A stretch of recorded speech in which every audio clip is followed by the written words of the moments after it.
everyone. Welcome to this episode of Bold Leaders. I'm Dientje Francis-Lawrence, Vice President and Global Head of Partnership Growth and Transformation at KNA. And with us is Brandon Busteed, and he's going to introduce our guest today. I'm your co-host, Brandon Busteed, and excited to welcome you to what I know will be a terrific conversation with somebody who I've had the pleasure of knowing for the past year in some very exciting Zoom forums about the future of work. But I'm delighted to introduce Grace Zuncic, who is the former Chief People Officer at Chobani, having had a really incredible career there. And now on her way to starting a brand new role as the CHRO at Cotopaxi. And Grace, I just wanted to start, with I believe you were one of the very early employees at Chobani. Chobani is a company that a lot of people know because they eat the yogurt. I'm a big fan, as you know. I usually have the Madagascar vanilla cinnamon every morning. But it's also a company that has been in the news a lot because of its dynamic founder, because of its values that it's had around people. And I would love, before we talk about your new role and some of your thoughts more broadly about what's happening across the employment landscape, tell us a little bit about that history of Chobani. I mean, you kind of saw it from the ground up. It must have been an incredible ride. We would love to just have you tell us a little bit more about that.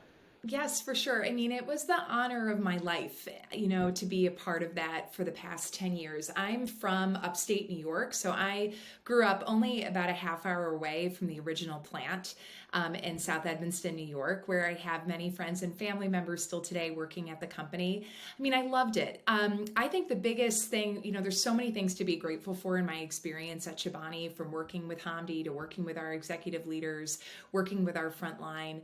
But really, Chobani seeing in me something I didn't see in myself, and that was the ability to be the head of people. I went to business school. I was very fortunate to have that experience as well. And most of my classmates, when they graduated, started their own companies, joined big firms, went into general management roles. But HR wasn't considered what it's being considered now. And I think we'll talk about that later today and how strategic the HR function has become really over the past, I would say, 10 to 15 years, and valued in particular coming out of the pandemic. So looking back, it was the learning and the growth and being on a learning curve that was very steep. The company was growing tremendously fast. We were expanding, hiring new people, always striving for better. You almost forgot the accomplishments of the past day because we had this feeling within the organization of always moving forward. And that is a great way to learn. And I've had a growth mindset really my whole life. And I walked into the HR team not knowing HR, but having an outstanding team. The first thing we did was we did a rebrand from HR to people and culture, that we really wanted to show up in the organization in a way that promoted the internal brand of people and the employee experience. But it was building on something already great. And for that, I'm forever grateful.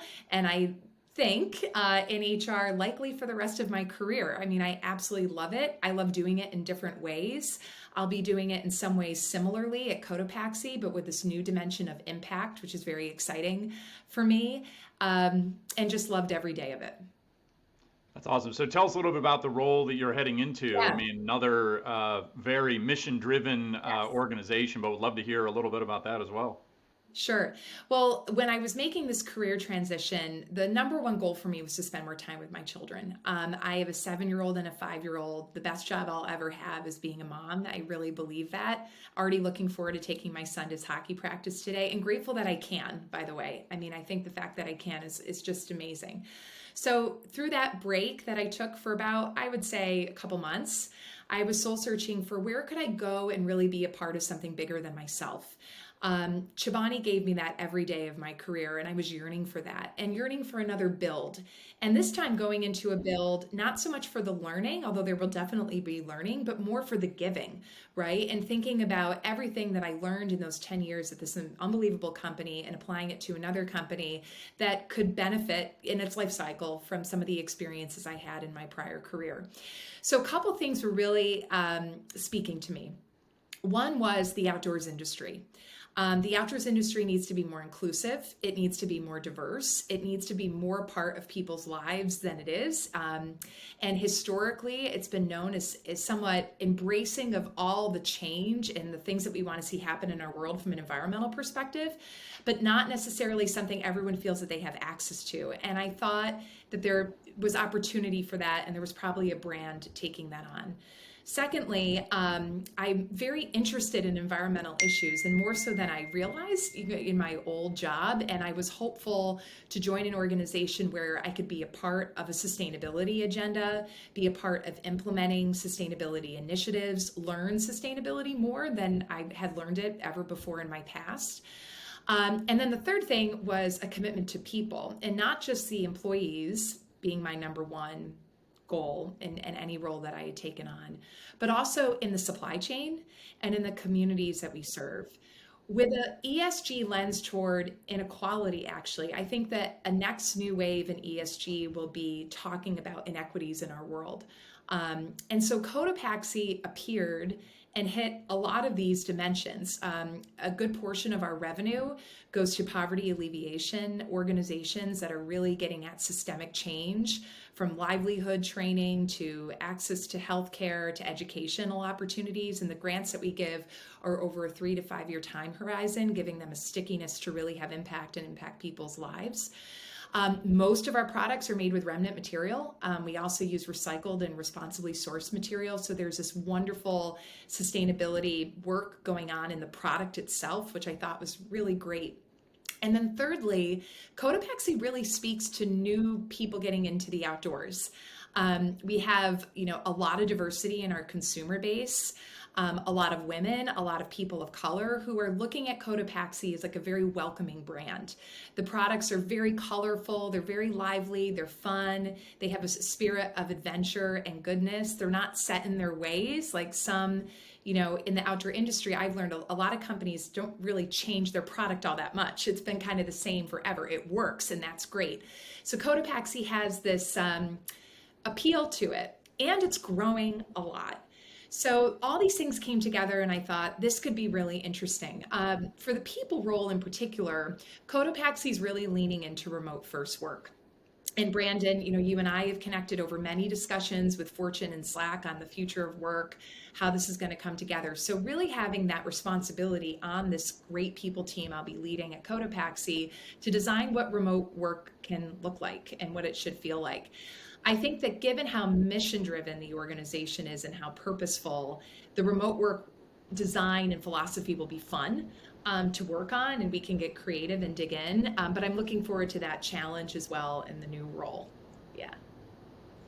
That's awesome. Well, I'm going to pass it over to you, Dientje. I mean, it's so terrible to hear about the really boring work that you've been doing, Grace, and that you're going to be doing. So anyway, hopefully our listeners are appreciating this. Anyway. I'm teasing. It's amazing stuff. So I'm definitely appreciating that. I also have to take my son to soccer, though it may be canceled because we have a hurricane over here. Oh.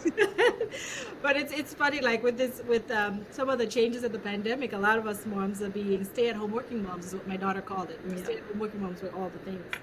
So it's so wonderful to meet you, Grace. You talked a little bit about, some of the things that have changed since the pandemic, especially for CHROs. Can you talk a little bit about the learnings and themes that you noticed after folks moved to that remote first sort of way of working? Anything you can share with us? Yes. It's put a lot of focus on a growth mindset within HR traditional practitioners. So from my impression of things, having led the people team for about 6 years in my prior life and now into this new position, people team, HR team operate in sort of like an annual pace, an annual cadence. Certain things happen in Q1, Q2, Q3, Q4. And in many organizations, HR is viewed as a support function. And I think that we see that. Now, coming out of the pandemic, if you read the paper any given morning, I would say over a third of the articles are concerning people in the workplace and the rapidly, changing work environment that we're all working in. It's everything from upskilling and training and preparing the next generation of workers to deal with the challenges of today. It's dealing with mental health in the workplace in ways that are, I think, well beyond where we were pre-pandemic in terms of the level of support and conversation that employees are expecting employers to have with them on issues of mental health. We have DEI, top priority in every organization, and not only bringing in diverse talent into the organization, but retaining, developing, and engaging, because the real value add comes from the diverse teams actually operating as teams, not just having a seat at the table, but really being engaged in the dialogue and in the decision making. So that's a new shift.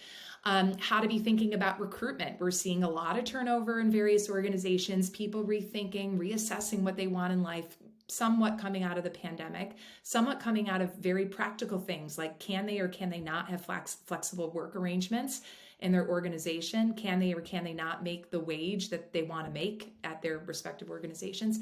And all these things are happening fast.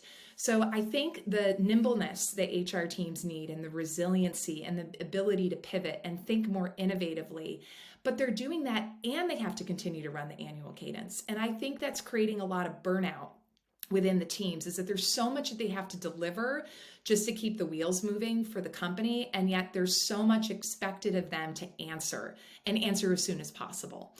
But the good thing that's coming out of this is that the CHRO role, or the Chief People Officer role, VP of People, at some companies, Director of People, whatever the role is within the organization that's really leading the charge, they have the ear of the CEO now more than ever. And I think with that, the good changes that potentially the team, the people team or the HR team have been wanting to get done or move forward can now be moved forward at a faster rate.